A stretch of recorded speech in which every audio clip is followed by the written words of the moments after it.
Shalom, selamat malam Bapak Ibu, rekan-rekan sekalian. Pada malam hari ini kembali saya menyapa kita semua untuk kembali kita merenungkan kebenaran firman Tuhan.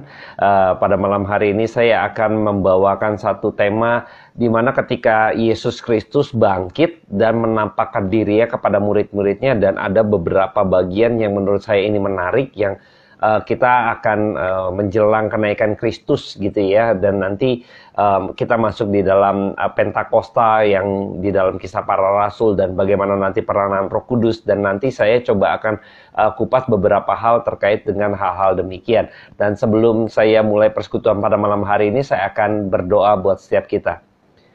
Bapa dalam surga, kami mengucap syukur karena anugerah Tuhan tidak akan habis-habisnya bagi setiap kami umat percaya.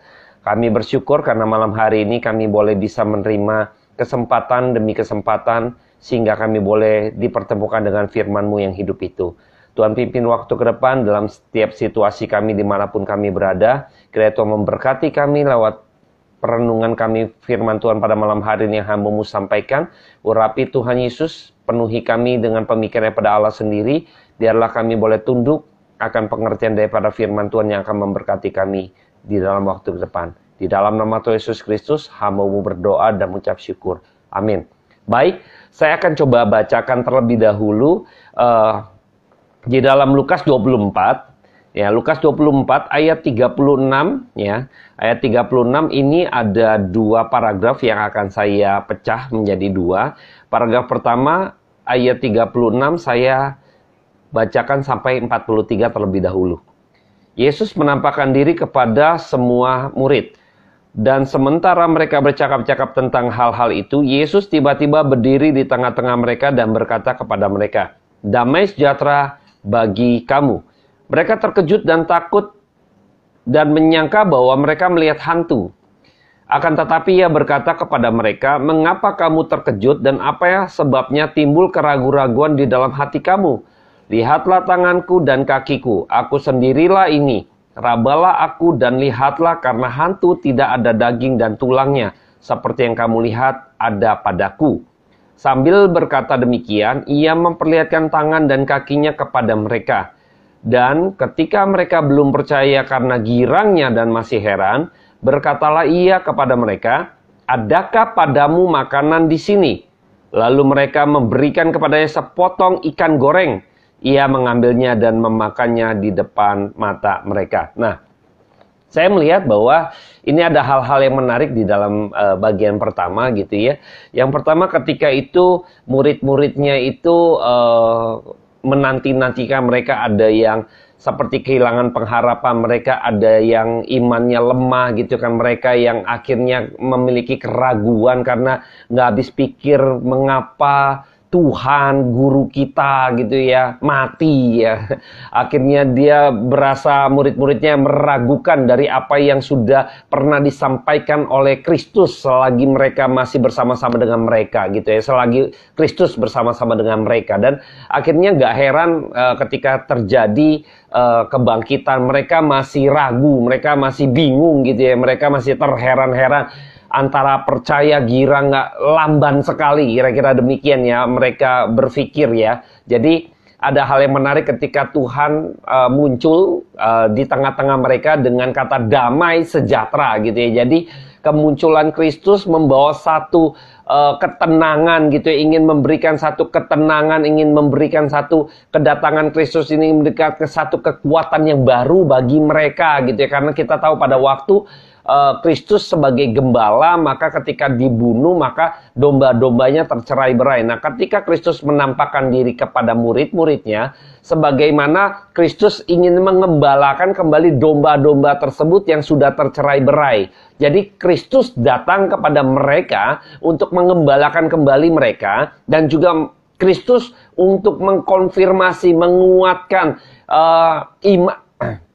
iman mereka, meneguhkan iman mereka gitu ya, kedatangan Kristus kepada mereka. Nah, ketika dikatakan damai sejahtera, jadi kedatangan Kristus untuk memberikan satu kekuatan yang baru, yang dimana mereka ragu, iman mereka lemah, dan mereka mungkin hampir padam gitu ya. Api yang sudah mengecil-mengecil gitu ya, sudah begitu karena keraguan, ada yang bilang mukanya muram dan lain sebagainya, tidak bisa melihat Kristus bersama-sama dengan mereka gitu ya. Pada waktu kejadian sebelumnya Yesus menampakkan diri di ke jalan Emmaus. Saya pernah menulis mengenai hal ini di dalam buku saya, Seven Mile gitu ya. Jadi saya nggak bahas bagian ini gitu ya. Nah, ketika Kristus hadir justru membawa damai sejahtera gitu ya.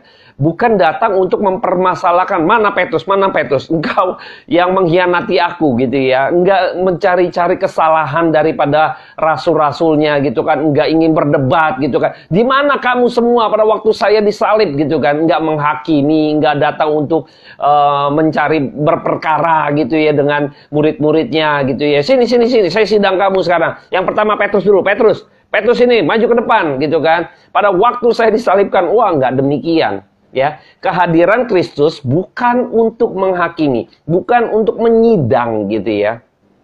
Kematian Kristus lalu dia bangkit gitu ya, bukan untuk mencari nih ya yang kemarin nggak setia gitu kan. Saya catat, sekarang kamu saya hakimi, kamu nggak percaya kepada saya. Kristus datang tidak demikian, ya Kristus datang tidak demikian, tetapi memberikan kabar yang begitu menggembirakan, menguatkan mereka, karena Kristus melihat gitu ya. Iman mereka yang sudah lemah ini gitu harus dikuatkan kembali. Jadi kehadiran Kristus dengan kata damai sejahtera ini membuat kekuatan yang baru, membawa satu kekuatan baru bagi mereka gitu ya. Jadi mempersiapkan mereka gitu ya. Nah, jadi ada kata yang menarik lagi ketika Kristus memperlihatkan bagian tubuhnya. Nah, ini ada bagian tubuhnya yang sangat jelas yaitu tangan dan kaki disebutkan. Jadi mengapa Kristus memperlihatkan bagian tubuhnya yang tangan dan kaki yang sangat otentik ya ini ya, untuk menggambarkan satu keotentikan ini loh, bagian tubuhku, tangan dan kaki yang terpaku. Saya adalah orang yang sama yang disalibkan di atas bukit Golgota ya. Jadi ada postur tubuhnya Kristus dan dia menunjukkan bagian Kristus, dan secara anatomi tubuhnya murid-muridnya pun tahu perawakan Kristus seperti apa. Lalu tangan dan kaki itu ada bekas paku, lubang paku gitu ya. Jadi itu menunjukkan otentiknya gitu. Inilah saya, orang yang sama yang disalibkan itu, yang mati, dikuburkan dan bangkit. Sekarang ini adalah orang yang sama. Maka dipertunjukkan tangannya, lubang paku dan kakinya gitu ya. Jadi ini sebagai pembuktian untuk murid-muridnya sadar bahwa ini dia gitu loh. Dan juga dikatakan bukan hantu ya. Murid-muridnya ngelihatnya hantu gitu ya, ghost gitu ya, setan gitu kan. Seperti itu, yang tidak ada tubuh dan tulang, daging dan tulang. Tetapi Kristus menunjukkan bagian tubuhnya ini, ingin menunjukkan bukan saya bukan saya ini manusia yang dulu bersama-sama dengan kamu, kira-kira gitu. Kristus yang bersama-sama dengan kamu, yang berbagian di dalam kebersamaan gitu ya, mengajar kalian, ini adalah orang yang sama, kira-kira gitu ya. Jadi bagian-bagian ini, bagian-bagian yang akhirnya memberikan klarifikasi, konfirmasi, pembuktian yang sangat jelas sehingga mereka makin kuat gitu ya. Nah, kadang di dalam cara Tuhan memberikan kekuatan gitu kan, memberikan satu pembuktian bahwa Dia adalah Allah yang hidup, tidak mati ya, tidak mati. Dia ini adalah anak manusia ya. Jadi waktu Tuhan Yesus mengajar juga mengenai anak manusia, yang pada waktu itu murid-muridnya juga agak sulit menerima mengenai doktrin anak manusia gitu ya. Ini doktrin Allah Tritunggal gitu ya. Wah, ini Allah juga gitu kan yang diutus. Wah, ini agak ngejelimet, mereka agak sulit menerima anak manusia. Jadi ketika Kristus datang sebagai manusia, bangkit sebagai manusia, ingin mengatakan ini loh anak manusia.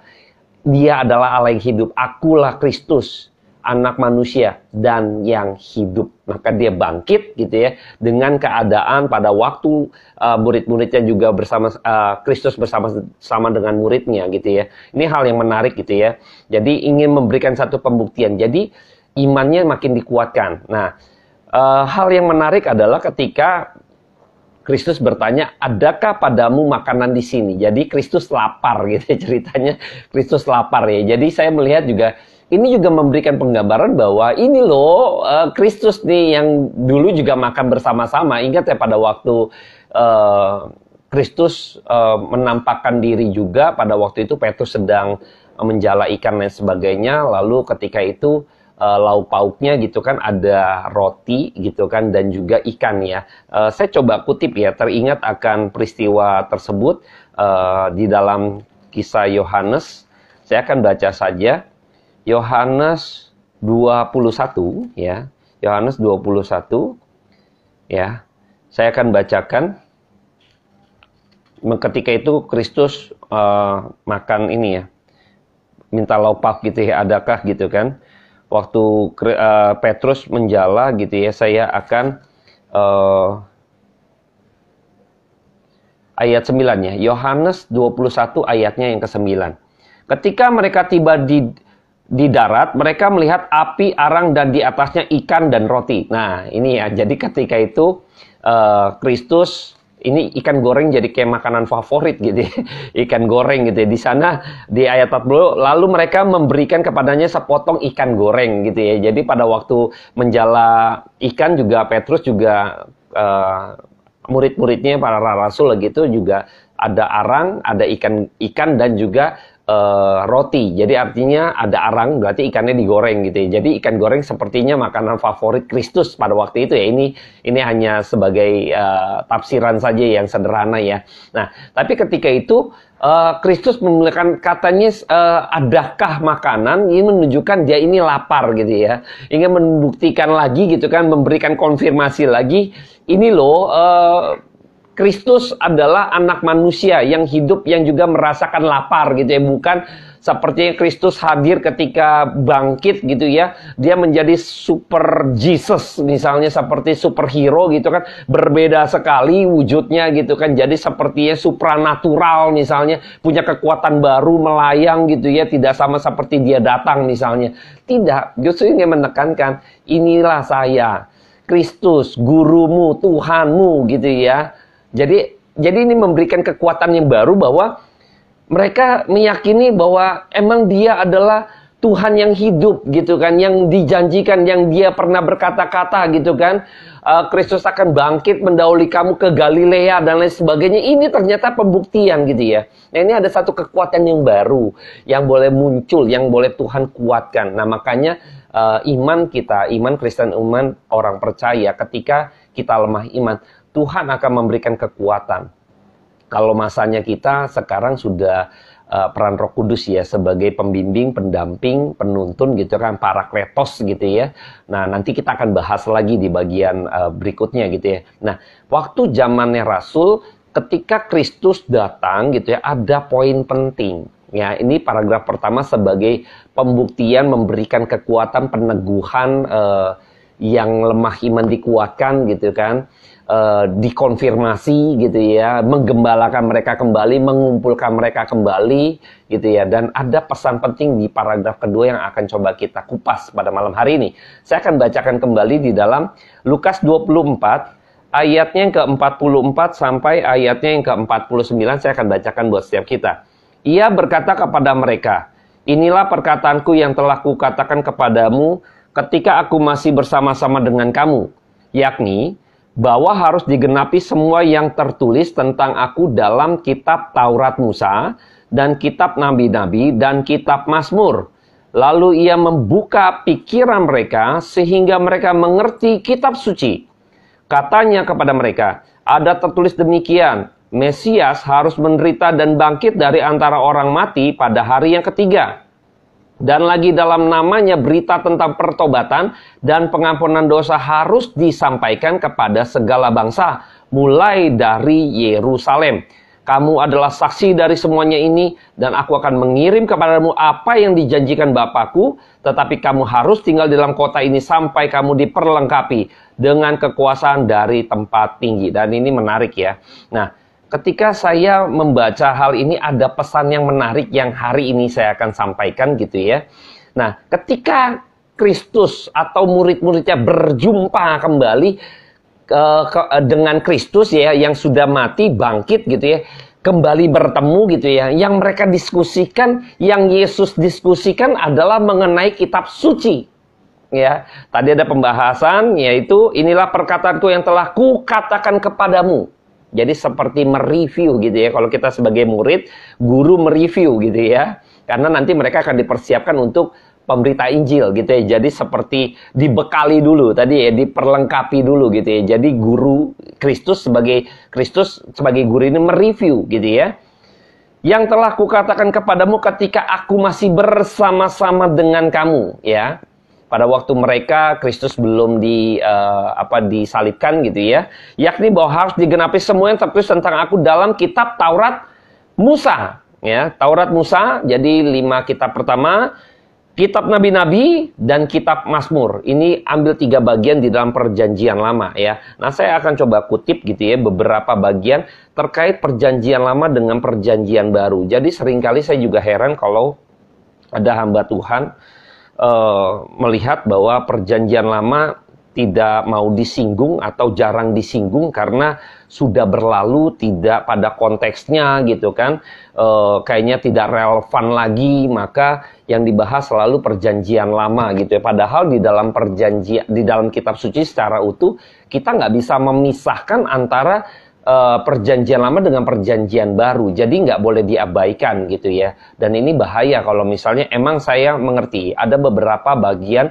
di dalam perjanjian lama tidak kontekstual pada zaman saat ini misalnya. Tetapi biasanya ada prinsip-prinsip itu yang tetap ada dan berlaku. Ada prinsip-prinsip ya. Jadi nggak boleh dihilangkan gitu. Karena perjanjian lama adalah bayang-bayang daripada perjanjian baru, yaitu Kristus, bicara mengenai Kristus gitu ya. Nah, saya akan coba kasih kutipan saja di dalam Yohanes 6 gitu ya.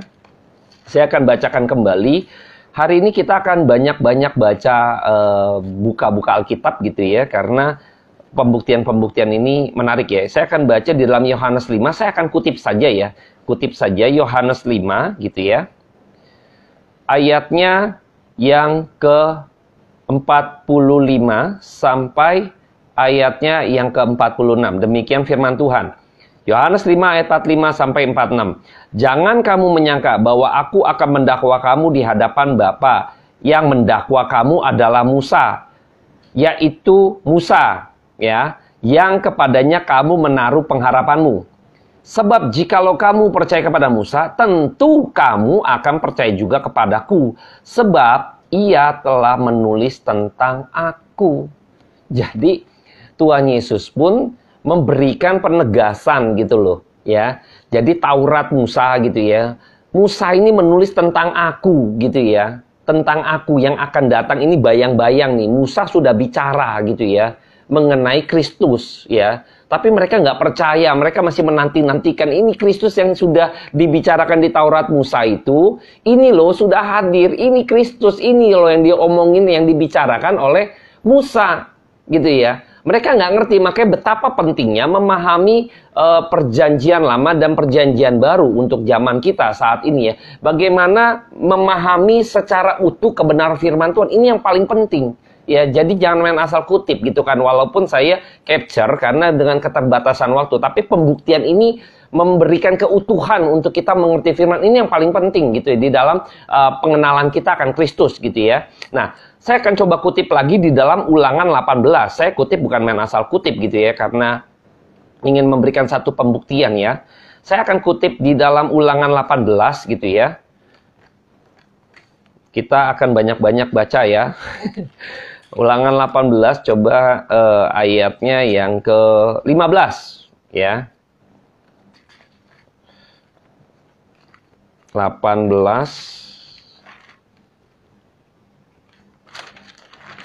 Oke, saya buka dulu sebentar. Oke, Ulangan 18 ayatnya yang ke-15. Seorang nabi dari tengah-tengahmu, dari antara saudara-saudaramu, sama seperti aku, akan dibangkitkan bagimu oleh Tuhan Allahmu. Dialah yang harus kamu dengarkan. Nah, ini mengenai nabi itu semua mengerucut kepada Kristus gitu ya, kepada Kristus yang harus didengarkan. Karena ketika Tuhan Yesus dibaptis saja gitu kan, suara dari surga Allah Bapa gitu ya memberikan satu pernyataan statement, inilah dia gitu kan, anak yang kukasihi, kepadanya aku berkenan gitu ya. Nah, kira-kira demikian. Nah, artinya di dalam perjanjian lama itu sudah dibicarakan. Musa sudah bicara mengenai Kristus ya. Makanya perjanjian lama ini sebagai bayangan, bayang-bayang nih gitu kan. Nah, sekarang Kristus sudah hadir. Seperti saya masuk di dalam satu lorong jalan yang baru muncul tuh bayangannya. Nah, begitu sudah lewat gitu kan. Nah, ini orangnya sekarang datang. Jadi, perjanjian lama sebagai nubuatan mengenai apa yang akan terjadi, yaitu bicara mengenai Kristus yang diutus sebagai Mesias gitu, sebagai penyelamat gitu ya. Nah, saya akan kutip lagi di dalam Yesaya 53 gitu ya. Ini beberapa pembuktian-pembuktian saja ya. Kita akan baca gitu ya, karena disinggung mengenai Kristus berjumpa dengan murid-muridnya, mengajar mengenai kitab para nabi, Taurat Musa, dan juga Mazmur gitu ya. Saya akan kutip saja beberapa bagian Alkitab yang mewakili kitab para nabi di dalam Yesaya 53 ya. Saya akan kutip, ini bagian yang biasanya cukup populer gitu ya. Saya akan kutip saja gitu kan. Yesaya 53 ayat yang ketiga sampai ketujuh. Demikian firman Tuhan. Ia dihina dan dihindari orang. Seorang yang penuh kesengsaraan dan yang biasa menderita kesakitan. Ia sangat dihina sehingga orang menutup mukanya terhadap dia, dan bagi kita pun dia tidak masuk hitungan. Tetapi sesungguhnya penyakit kitalah yang ditanggungnya dan kesengsaraan kita yang dipikulnya. Padahal kita mengira dia kena tulah, dipukul dan ditindas Allah. Tetapi dia tertikam oleh karena pemberontakan kita, dia diremukkan oleh karena kejahatan kita, ganjaran yang mendatangkan keselamatan bagi kita ditimpakan kepadanya. Oleh bilur-bilurnya kita menjadi sembuh. Kita sekalian sesat seperti domba, masing-masing kita mengambil jalannya sendiri, tetapi Tuhan telah menimpakan kepadanya kejahatan kita sekalian. Dia dianiaya, tetapi dia membiarkan diri ditindas dan tidak membuka mulutnya. Seperti anak domba yang dibawa ke pembantaian, seperti induk domba yang keluh di depan orang-orang yang menggunting bulingnya. Ia tidak membuka mulutnya. Ini bicara mengenai Kristus. Bicara mengenai Kristus yang akhirnya mati di atas kayu salib di bukit Golgota. Saya akan kutip pembuktian dari ayat yang sudah tadi kita baca di dalam Yesaya 53 ini, disinggung kembali di dalam Matius 8. Nah, ini saya akan coba mengkaitkan gitu ya kan, perjanjian lama dan perjanjian baru ya. Matius 8 ayat 17 saya akan bacakan kepada setiap kita ya. Matius 8 ayat yang ke-17. Demikian firman Tuhan. Hal ini terjadi supaya genaplah firman Tuhan yang disampaikan, saya ulang, hal itu terjadi supaya genaplah firman disampaikan oleh Nabi Yesaya. Dialah yang memikul kelemahan kita dan menanggung penyakit kita, gitu ya. Dan ini penggenapan ya. Jadi bagian dari kebenaran firman Tuhan itu secara utuh adalah perjanjian lama dan juga perjanjian baru. Ini nggak boleh terpisahkan ya. Jadi nggak boleh bilang perjanjian baru lebih penting gitu kan. Ya, lebih penting, tidak demikian. Jadi perjanjian lama tidak relevan, jadi tinggalkan saja. Itu bagian dari sejarah, tidak ya. Ini bagian yang penting karena ini memberikan bayangan dan ini gambar aslinya. Ini nggak bisa dipisahkan gitu ya. Nggak bisa dipisahkan, sama seperti dua sisi koin gitu ya. Jadi saya berharap kita harus secara utuh memahami ini gitu ya. Dan saya akan coba kutip lagi di dalam Mazmur gitu ya, sebagai pembuktian saja gitu ya. Mazmur 118 ayatnya yang ke-22. Ini juga agak populer gitu ya. Saya akan bacakan buat setiap kita. Batu yang dibuang oleh tukang bangunan telah menjadi batu penjuru. Ayat 23, hal itu terjadi dari pihak Tuhan, suatu perbuatan ajaib di mata kita. Dan ini juga di dalam Mazmur ini kita juga bisa melihat di dalam kebenaran firman Tuhan yang ada di dalam perjanjian baru. Coba kita buka, nanti coba saya bacakan Matius 21. Ini semua berkait gitu ya, Bapak Ibu ya. Jadi jangan sampai kayaknya penting mana, lebih penting mana gitu ya. Jangan ya. Jadi saya coba kutip saja lagi. Matius 21 ayat 42 terkait dengan yang tadi dikutip gitu ya. Oke, saya akan bacakan buat setiap kita. Kata Yesus pada mereka, belum pernahkah kamu baca dalam kitab suci? Dikutip gitu ya, Kristus mengutip ya. Batu yang dibuang oleh tukang-tukang bangunan telah menjadi batu penjuru. Hal itu terjadi dari pihak Tuhan, suatu perbuatan ajaib di mata kita. Ya, jadi Kristus ketika mengajar pun gitu ya, dia perkataan daripada para nabi dalam hal ini perjanjian lama gitu ya. Semua Tuhan mengkonfirmasi gitu loh.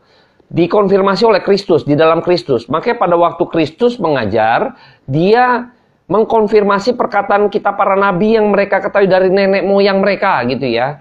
Jadi mereka mendapat satu peneguhan iman sebenarnya. Harusnya demikian gitu ya. Maka waktu kita mengajar pun harus mengajar secara utuh kebenaran firman Tuhan, jangan sepenggal atau menganggap perjanjian baru jauh lebih penting dibanding perjanjian lama. Jangan memandang rendah perjanjian lama hanya sebagai kitab sejarah saja, lalu tidak mau dibahas atau tidak mau disentuh gitu ya. Padahal di dalam perjanjian lama, ini menjadi bagian dari kita mengerti mengenai perjanjian baru. Ya, kita bakalan bisa mendapat satu kekayaan, kita bisa mendapat satu keutuhan pemikiran, pengenalan secara baik melalui keutuhan pembacaan kitab suci. Ini bagian yang paling penting ya. Nah, saya kembali lagi di dalam Lukas 24 tadi mengenai bagaimana ketika kita melihat Yesus datang menampakkan murid-muridnya, ada satu visi yang penting ya. Ketika Kristus mengatakan mengajar mereview kembali gitu ya, yang ada di dalam kitab para nabi, Taurat Musa dan juga Mazmur, dan ada ayat 45 saya akan bacakan ulang untuk highlight bagi setiap kita. Lalu yang membuka pikiran mereka, ya, pikiran mereka sehingga mereka mengerti kitab suci. Nah, seringkali saya bingung ya. Ada hamba Tuhan gitu ya, ini mungkin teman-teman kalau lihat di YouTube juga pernah dengar gitu ya. Hamba Tuhan kalau ketemu seringkali bersaksi bahwa mereka bertemu dengan Kristus gitu kan. Saya nggak tahu mengenai imajinasi dia apakah melalui mimpi atau halusinasi gitu ya. Bagi saya hanya sebagai halusinasi. Kenapa saya katakan demikian? Ketika mereka bertemu Kristus katanya gitu ya. Lalu mereka mendapat satu katakanlah wahyu gitu ya. Wahyu gitu loh. Ini juga udah ngaco ya kalau wahyu baru. Ini firman Tuhan sudah utuh perkataan Allah.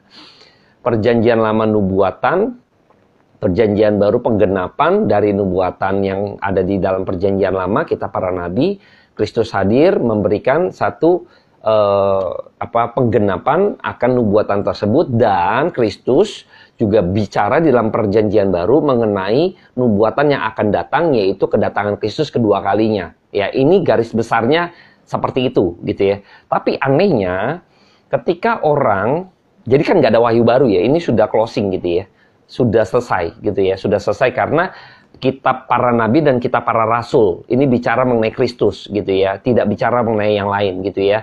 Ini pondasi iman kita dibangun, jadi nggak ada wahyu baru lagi. Nah, lucunya mereka sepertinya mendapat wahyu baru ya, wahyu baru, dan jadi kan ngaco ya di luar dari Alkitab gitu ya. Jadi saya jadi berpikir gitu, ini pemahamannya memiliki pemahaman yang berbeda, tapi ya sudahlah, pribadi orang gitu kan. Ya, saya berharap kita benar-benar sebagai kaum awam terlebih lagi kita mau belajar secara utuh kebenaran firman Tuhan, dan ini adalah perkataan Allah yang utuh, nggak setengah-setengah dan belum selesai. Jadi firman Tuhan Alkitab ini ceritanya belum selesai karena butuh wahyu baru. Apakah demikian? Ya, tidak ya. Jadi Roh Kudus diturunkan, nanti kita baru bicara, membimbing, menuntun kita supaya kita mengerti kitab suci seperti kebenaran firman Tuhan yang tadi saya sudah baca, yang sudah kita dengar. Nah, ketika ada hamba Tuhan ketemu lagi gitu kan, ini ada orang, beberapa hamba Tuhan kan seringkali ngaku ketemu Yesus ya. Oke lah, kita anggap dia ketemu Yesus misalnya. Tapi heran, itu bagi saya halusinasi kembali. Kenapa? Karena yang dia terima dari Kristus, yang dia berjumpa gitu ya. Jadi Kristus tuh memberikan satu, ya katakanlah advice gitu ya, advice mendengar suara Tuhan. Tuhan suruh dia misalnya gitu ya, sekarang berbisnis sayur-sayuran gitu ya kan, yang organik gitu kan. atau juga piara ikan cupang karena nanti akan tren gitu kan. Saya bingung gitu. Kadang apa ya, ketika ketemu dengan Kristus, kita ambil contoh dalam kasus ini ya. Murid-muridnya berjumpa dengan Kristus, Kristus berbicara mengenai kitab suci, mengenai perkataan Allah, mengenai kebenaran, mengenai hal yang jauh bersifat kekal gitu loh. Bukan hal-hal yang jasmania, lahiria, dagang apa, usaha apa, yang prospeknya ke depan apa. Nggak bicara itu gitu loh. Jadi saya bingung. Saya yakin gitu ya, Kristus nggak akan bicarain lagi hal-hal lahiriah dan jasmania kalau kita berjumpa dengan Kristus gitu ya kan.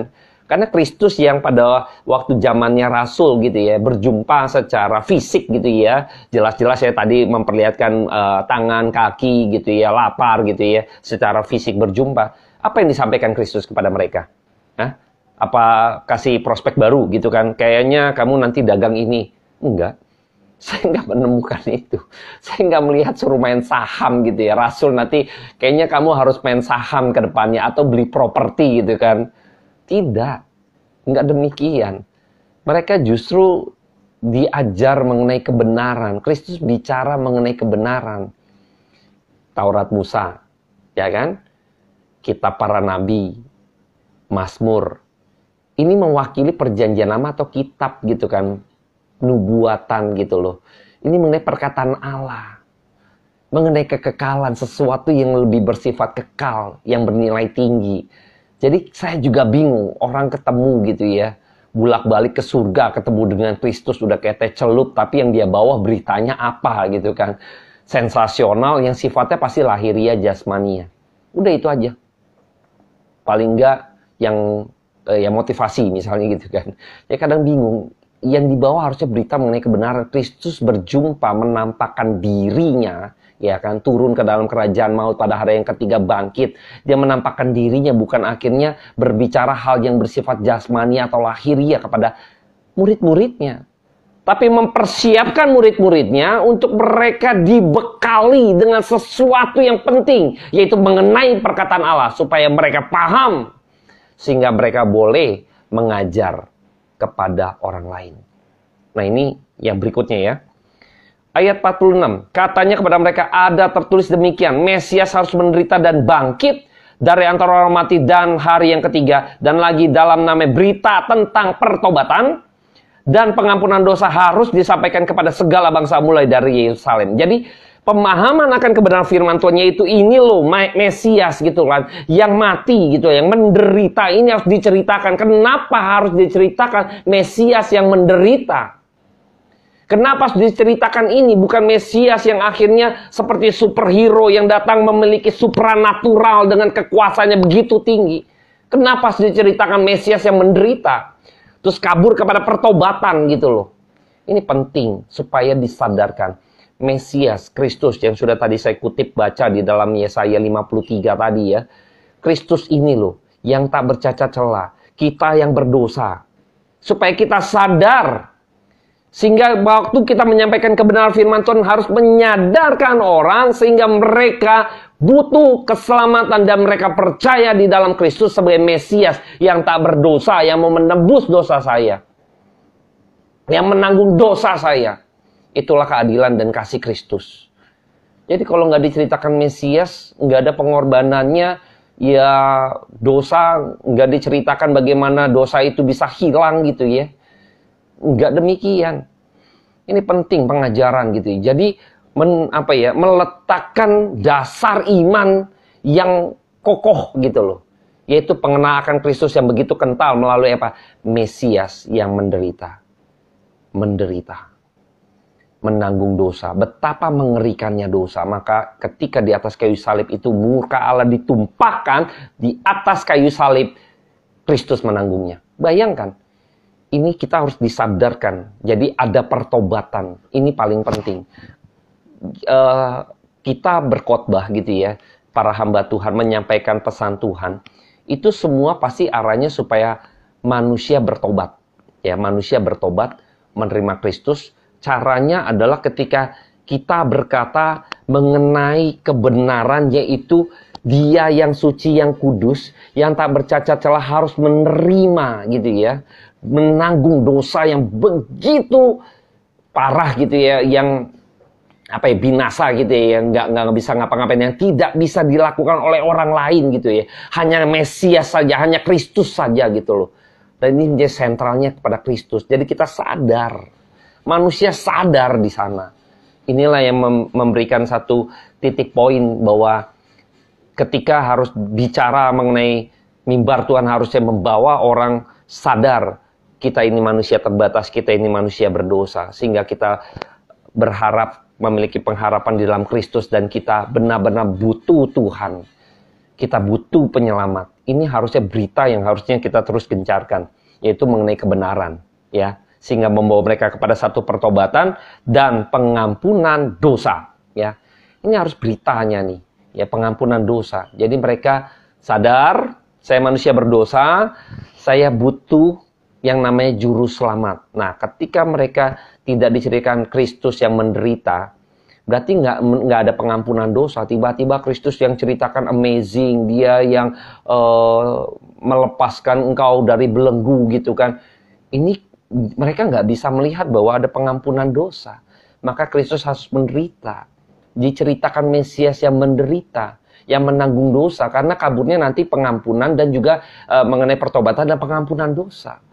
Jadi jangan sampai seringkali mimbar Tuhan dipakai untuk menceritakan Kristus yang superhero gitu ya. Jadi dengan background konteks yang sepertinya ya superhero lah gitu kan.